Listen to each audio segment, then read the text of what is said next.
The first thing I noticed wasn't the empty chairs. It was the silence. There was no buzz of conversation, no laughter, no rustling of bright girly or clicking of high heels on polished tiles. Only silence, and the echo of Daniel's footsteps as he walked slowly across the church hall.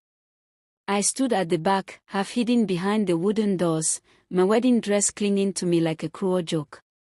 My palms were cold, my knees weak, but my heart was louder than any orchestra.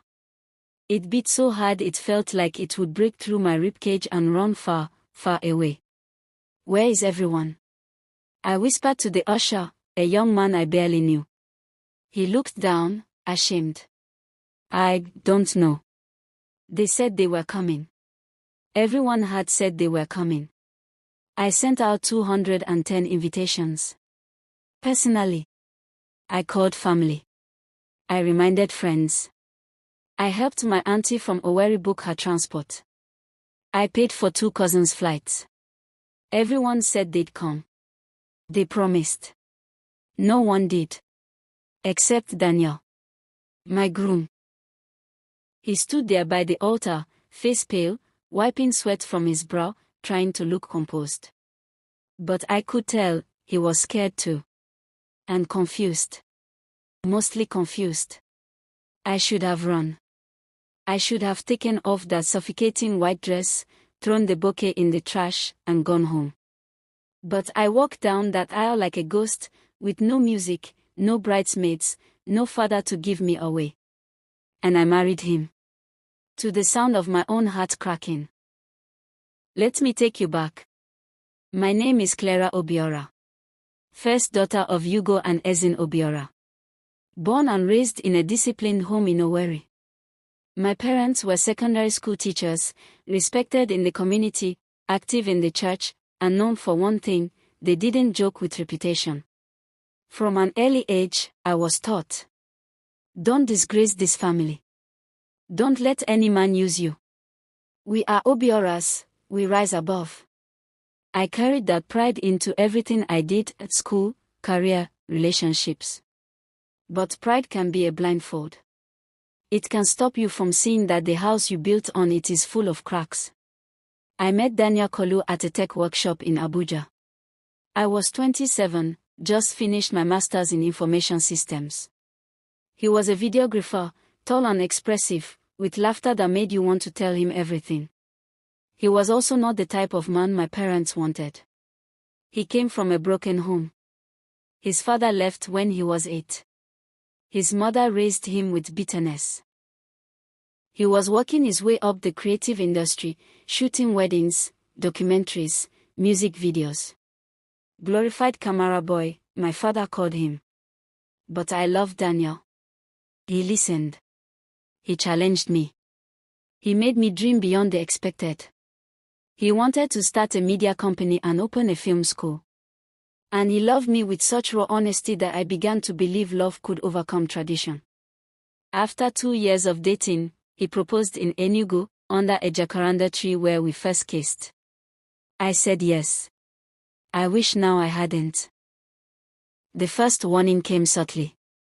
3 weeks after the engagement, my mom asked me to come home for a small discussion. She didn't mention she'd invited the pastor, my father's elder brother, and 3 aunties. "We are worried," she said. "This man, this Daniel, he's not your class." I was furious. Class? This is not the 1800s. We are not marrying families, we are marrying love.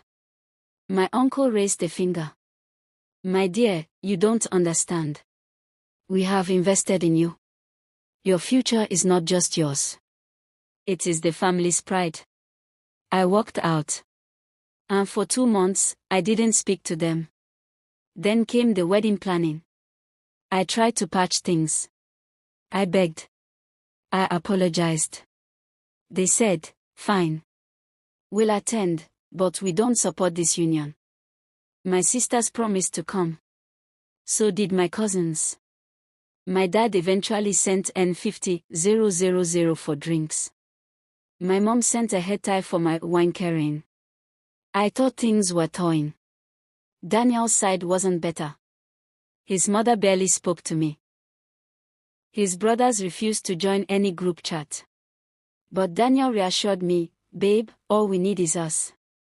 That lie cost me more than I knew. May 7th.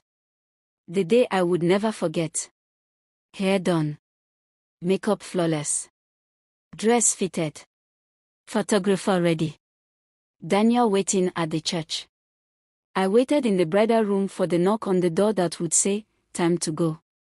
Instead, I got a phone call. It was my cousin Ife. "Clara. I'm so sorry. Uncle Hugo told everyone not to come." "What?" "He said any family member who attends is disrespecting his authority." Even Pastor Chike pulled out. My hands trembled. "Even my sisters. They are in a worry. Your dad said he'll not bury shame with his own hands." Click. I sat still for 5 minutes. Then another call. It was Daniel's best man. "Babe," he said, "none of Dan's people are here. His mom says she's sick. His brothers didn't show." I don't understand. Daniel and I stood there, just us. Two betrayed lovers in clothes meant for joy. I thought of running. But pride held me in place. I walked down that aisle to nobody. And I said I do to a man whose family hated me. And whose future was now welded to mine by trauma.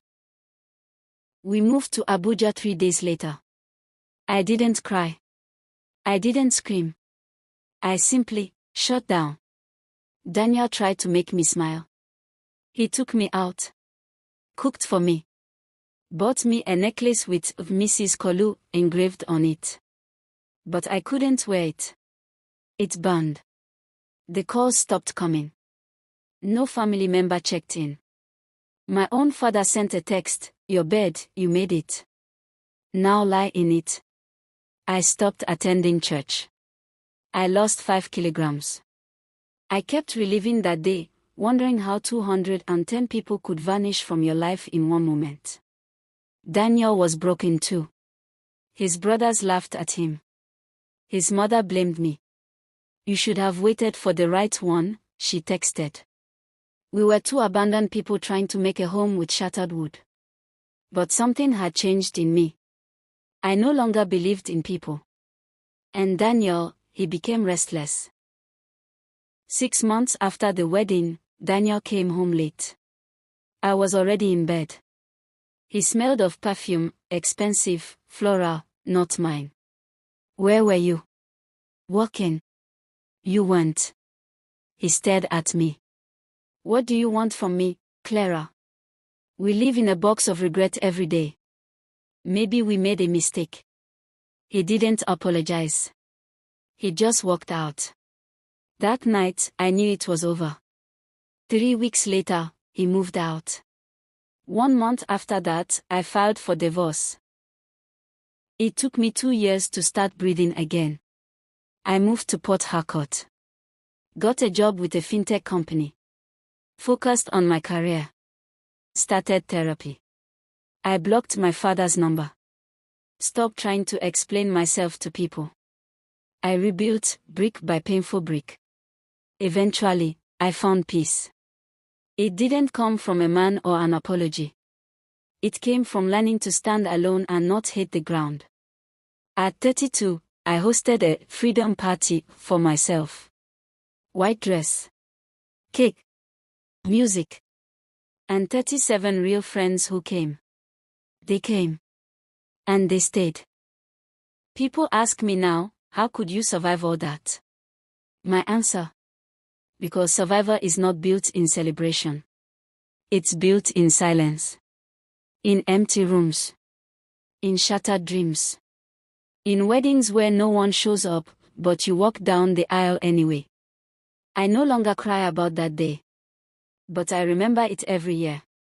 Not as a wound. But as proof. That even when no one comes to your wedding, you can still show up for yourself.